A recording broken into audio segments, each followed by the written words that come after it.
Hello and welcome to Indus News live from Islamabad. I'm Javad Dehami and these are the headlines.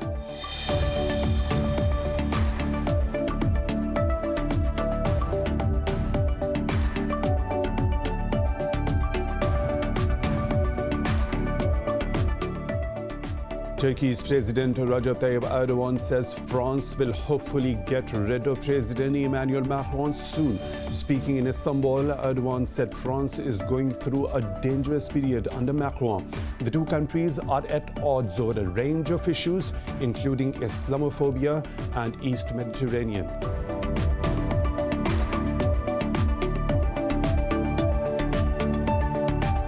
Pakistan has condemned Israel over its decision to build new settlements in the occupied East Jerusalem. In a statement, the Foreign Office said Israeli actions violate international law and UN resolutions. It also reaffirmed Pakistan's firm support for the Palestinians' right to self-determination and statehood.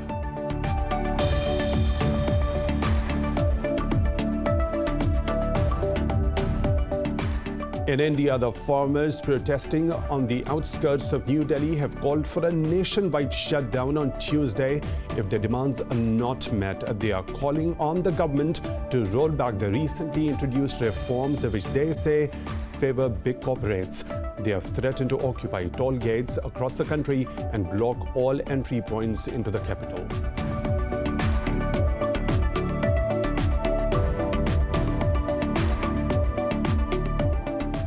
The US has reported the highest ever coronavirus deaths and cases in a day. The country recorded 2,879 deaths and more than 217,000 infections overnight. India remains the second worst hit nation with more than 139,000 deaths and 9.5 million cases so far. While in the last 24 hours, Pakistan has registered 55 fatalities and over 3,200 cases with the death toll over 8,000.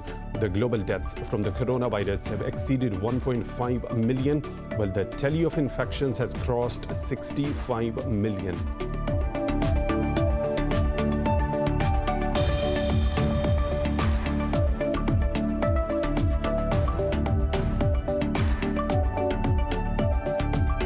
And in cricket, the first ODI between England and South Africa has been postponed after one of South African players tested positive for coronavirus. The match will now take place on Sunday.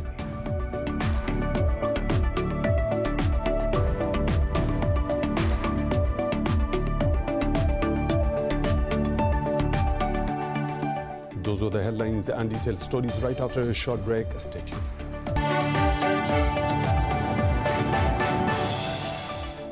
Welcome back, and now for the news in detail. Turkey's President Recep Tayyip Erdogan says France will hopefully get rid of President Emmanuel Macron soon. Speaking in Istanbul, Erdogan said France is going through a dangerous period under Macron. Ankara and Paris have also traded accusations over their roles in the Nagorno-Karabakh conflict. The two countries are at odds over a range of issues, including Islamophobia and the East Mediterranean. Pakistan has condemned Israel over its decision to build new settlement units in the occupied East Jerusalem. In a statement, the Foreign Office said Israeli actions against Palestine violate international law and UN resolutions. It also reaffirmed Islamabad's firm support for the Palestinians' right to self-determination and statehood. The Foreign Office called for a two-state solution to the Israeli-Palestinian conflict. In November, Israel announced plans to build a further 1,257 settler homes in the occupied East Jerusalem. Pakistan has called for debt suspension and drawing rights of $500 billion to prevent an economic collapse due to COVID-19.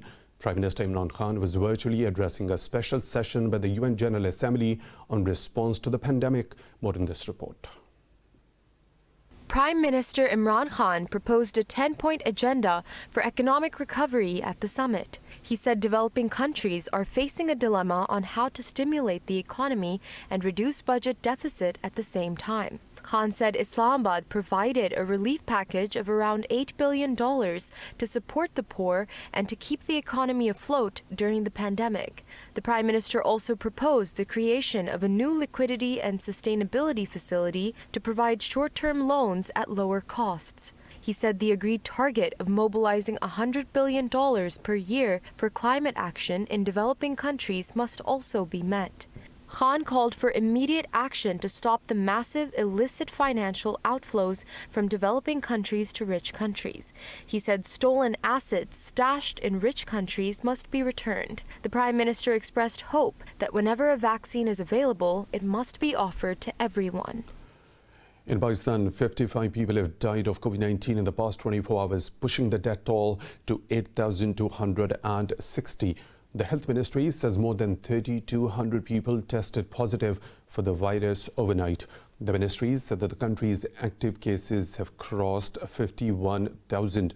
It added that out of nearly 410,000 countrywide cases, more than 350,000 people have recovered. The US has reported the highest ever coronavirus deaths and cases in a single day. The country recorded 2,879 deaths and more than 217,000 infections overnight. India remains the second worst nation with more than 139,000 deaths and 9.5 million cases so far. The global deaths from the coronavirus have exceeded 1.5 million, while the tally of infections has crossed 65 million. More in this report.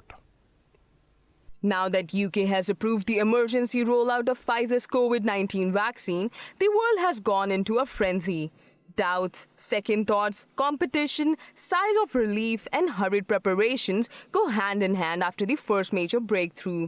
The situation remains grim in the US as President-elect Joe Biden said he will ask Americans to wear masks for his first 100 days in the office. And New York's governor says the only way to come out of this grim situation is to fight off the pandemic with a vaccine. This is the weapon that is going to win the war.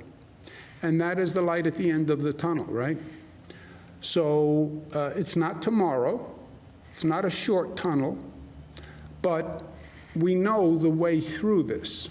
We just have to get there. And we have to get there with as little loss of life as possible.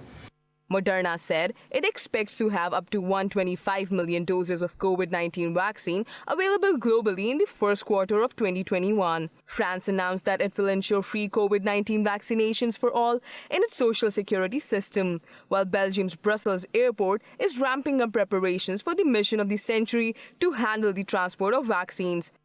The volumes here will be huge, huge, huge. It's really going to be a tsunami of vaccines coming through this airport. And then you need to be very well prepared. If you are not prepared for a tsunami, then you get lost. Meanwhile, China has delivered over 1 million doses of a COVID-19 vaccine developed by Sinovac to Brazil for late-stage testing in 16 locations. Top US infectious disease expert Anthony Fauci has apologized for casting doubt on the rigor of British regulators. Earlier, London's medicine regulators dismissed Fauci's criticism and defended their approval of the Pfizer vaccine. In an interview, Dr. Fauci said he had faith in the quality of the work of British regulators. He said he did not mean to imply any sloppiness, even though it came out that way. Earlier, Fauci had said UK regulators rushed the approval process. The UK became the first country on the 2nd of December to approve a coronavirus vaccine. In India, the farmers protesting on the outskirts of New Delhi have called for a nationwide shutdown on Tuesday. They threatened to occupy all highway toll gates across the country and block all entry points into the capital. The farmers are demanding immediate withdrawal of the recently passed agriculture reforms. The new laws can pave the way for the government to stop buying grain at guaranteed prices. Last week, the protesters faced a brutal crackdown by police, but vowed to continue their sit-ins until their demands are met. Opposition parties have blamed Prime Minister Narendra Modi's arrogance for the crisis. Qatar says there has been movement on resolving a bitter diplomatic dispute among the Gulf countries. Foreign Minister Sheikh Mohammed bin Abdulrahman Al Thani made these comments to an Italian diplomatic conference. Al Thani said he could not predict whether a breakthrough was imminent or would fully resolve the matter. Denying reports that a resolution may only include some of the blockading countries, he said any solution must be holistic. He said Doha believes the end of the crisis is important for regional security and the people. Al Thani asserted that no state party is in a position to place demands on the other. Iran has urged the International Atomic Energy Agency to condemn the assassination of its top nuclear scientist. In a letter, Iran's permanent representative Kazim Gharibabadi called Mohsen Fakhrizade's killing a terrorist act. Gharibabadi said terrorist acts against Iranian nuclear scientists began a decade ago. He said these require proper attention from the international community and the organizations. Earlier, Iran's Foreign Minister Javad Zarif said Tehran proved its bona fides in 15 IAEA reports. He said the next US administration must prove its goodwill by complying fully with the Security Council resolutions. US lawmakers have agreed on defense legislation that will force the government to sanction Turkey for buying a Russian missile system. The $740 billion defense bill is expected to pass Congress this month. The National Defense Authorization Act establishes curbs on Ankara within 30 days of becoming law. But President Donald Trump has threatened to veto the annual defense spending legislation. Turkey's Foreign Minister Mevlut Çavuşoğlu said Ankara is ready to negotiate the issue with the present administration or the next one. Bangladesh has started relocating tens of thousands of Rohingya Muslims to a remote island in the Bay of Bengal. In a statement, the Foreign Ministry said it planned to relocate 100,000 Rohingya Muslims. Naval vessels carried about 1,600 Rohingya refugees to the island despite concerns by human rights groups and the United Nations. The local authorities said they are only transferring people who are willing to go in an attempt to ease overcrowding in camps at Cox's Bazar. But refugees and humanitarian workers say the migrants had been coerced into going.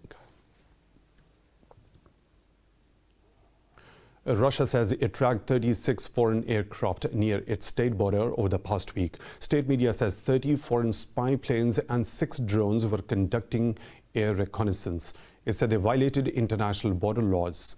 It quoted the Defense Ministry as saying it mobilized 2 fighter jets to prevent the violations. Earlier, in an interview, Air Force Deputy Commander Andrei Yudin said over 1,300 foreign spy planes have been intercepted in 2020 so far. He said the quick alert forces have been scrambled more than 170 times to intercept foreign planes near the borders. More stories to follow, but right after a short break, stay tuned.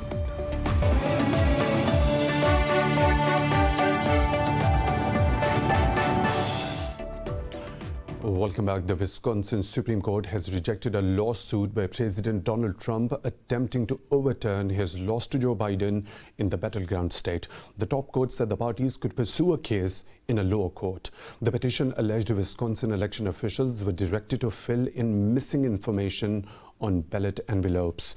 It said they issued absentee ballots without receiving applications and allowed people to improperly claim a confined absentee voting status. It also said officials in Madison City collected and checked ballots in city parks and not the polling stations, which is against the state law. The legal defeat on a 4-3 ruling was the latest in a string of losses for Trump's post-election lawsuits. He has claimed without any evidence that the election was rigged and marred by widespread fraud. China has rejected U.S. spy chief John Ratcliffe's remarks that Beijing is the greatest threat to America since the World War II. In a briefing, Foreign Ministry spokesperson Hua Chunying described Ratcliffe's statement as a hodgepodge of lies. She said the U.S. is engaged in a Cold War mindset and expanding its nuclear weapons arsenal. This comes after the U.S. added 4 more Chinese companies, including Beijing's top chipmaker and oil giant, to its blacklist. The UK says it aims to cut carbon emissions by at least 68% of what they were in 1990 by 2030. Prime Minister Boris Johnson announced the ambitious target, which sets London on the path to net zero by 2050.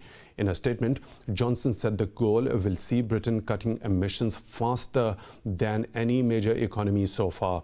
He urged other world leaders to follow his lead at a virtual UN climate summit on December the 12th.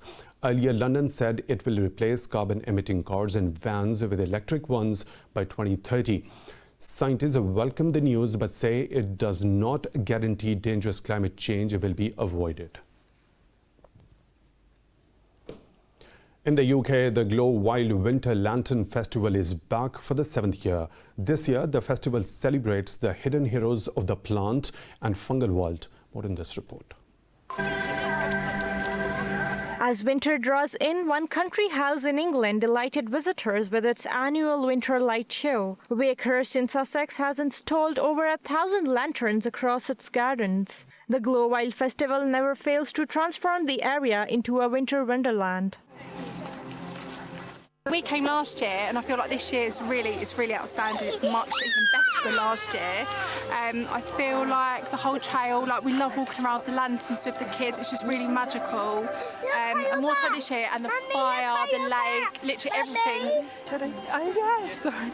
Literally, we've enjoyed absolutely everything. This year, the designs have been inspired by workings of nature that generally go unnoticed, such as the spores of plant settling and the work of fungi in enriching the landscape. A staggering 33,000 plants have been illuminated, making it a truly immersive experience for the visiting families.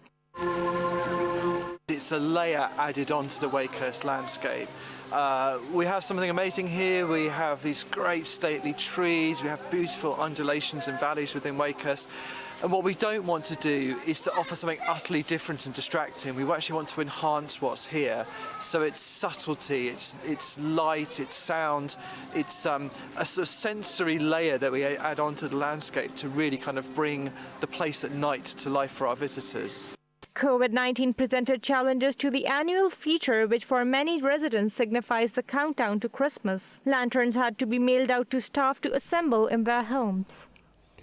A monk in Myanmar is working for animal rights in a unique way. He saves snakes destined for culling and the black market. More in this report. Tenderly stroking the back of a large Burmese python resting on his lap, Buddhist monk Vilatha is trying to play a part in saving scores of snakes that might otherwise be killed or destined to be smuggled overseas as food or traditional medicine. The 69-year-old monk has created a refuge for snakes at a monastery in the bustling commercial city of Yangon. He takes in various species from pythons to vipers and cobras. I always check their health and condition every morning, as I feel from the bottom of my heart that they are my sons and daughters. Since its launch 5 years ago, residents and government agencies have been bringing captured snakes to the monk. The monk said residents in mainly Buddhist Myanmar hope to gain merit by giving captured snakes to a monk rather than killing or selling them. In Buddhism, one of 4 great devas, celestial beings, is a snake guardian. In other words, the snakes are related to the deva world. If you kill a snake, you will suffer bad luck to your family, have a broken family, cause deadly disease, and destroy business.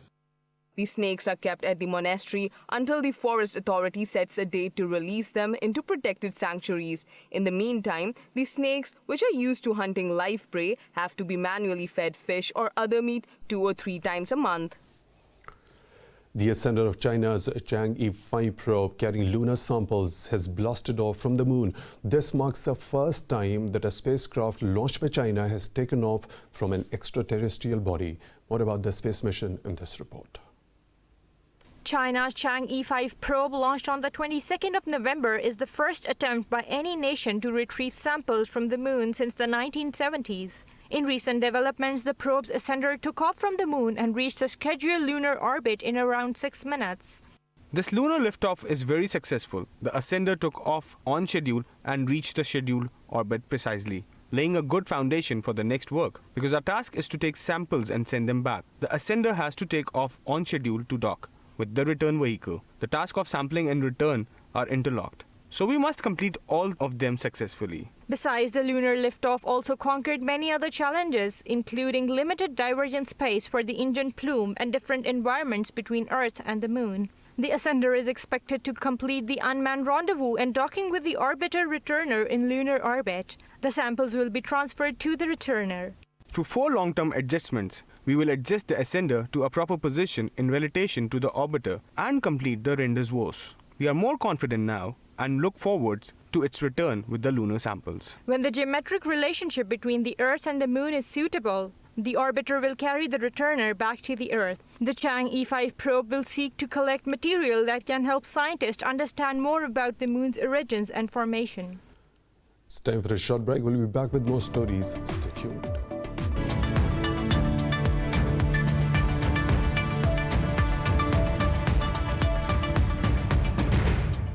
Wall Street stocks have opened higher as investors await prospects for new fiscal stimulus against sluggish jobless claims data.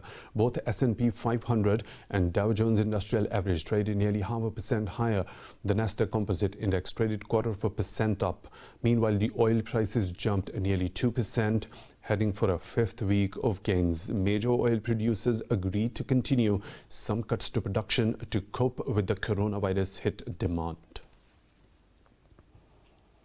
Britain says post-Brexit trade talks with the European Union are in a difficult phase. Talking to media, Business Secretary Alok Sharma said a deal can only be struck if EU accepts that Britain is a sovereign nation. Sharma said there are some tricky issues that still needs to be resolved. Meanwhile, French European Affairs Minister Clement Beaune says if a good deal is not reached, there are chances of a veto. He said Paris will reject any deal which does injustice to its fishermen, producers and citizens.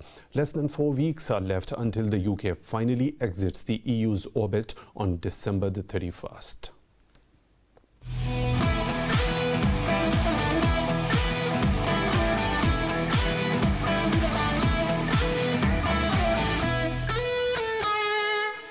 West Indies won this year's Spirit of Cricket Award after sending both the men's and women's teams to tour England during the pandemic. The honour was announced by Marylebone Cricket Club, which acts as a custodian and arbiter of cricket laws. The MCC also praised the boards of Pakistan, Ireland and Australia for allowing their teams to play in England.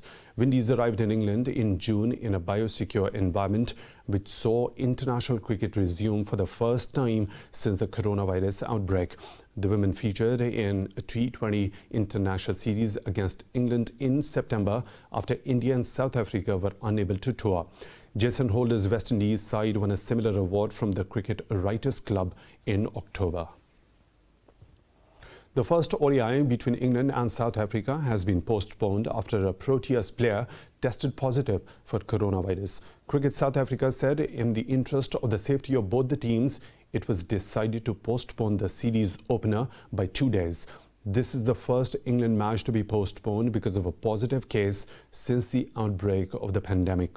All the matches are being played without fans with restrictions similar to those at England's home fixtures in the summer. The match will now take place on Sunday. In football, AC Milan came from 2 goals behind to beat Celtic 4-2 at San Siro in a Europa League encounter.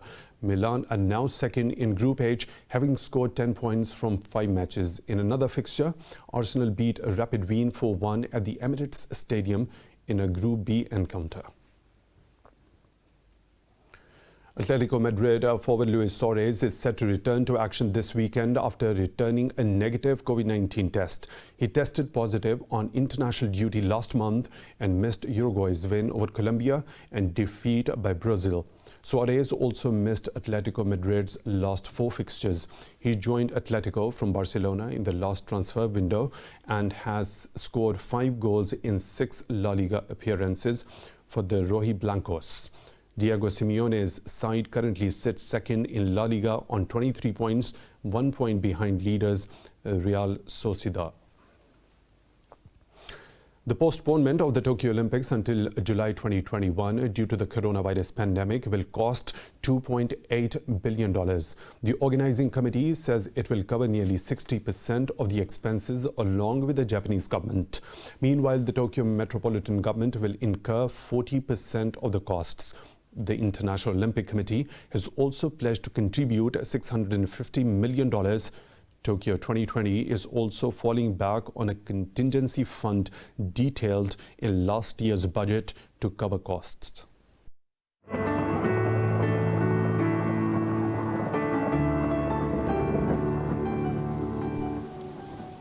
And now the weather situation from around the globe.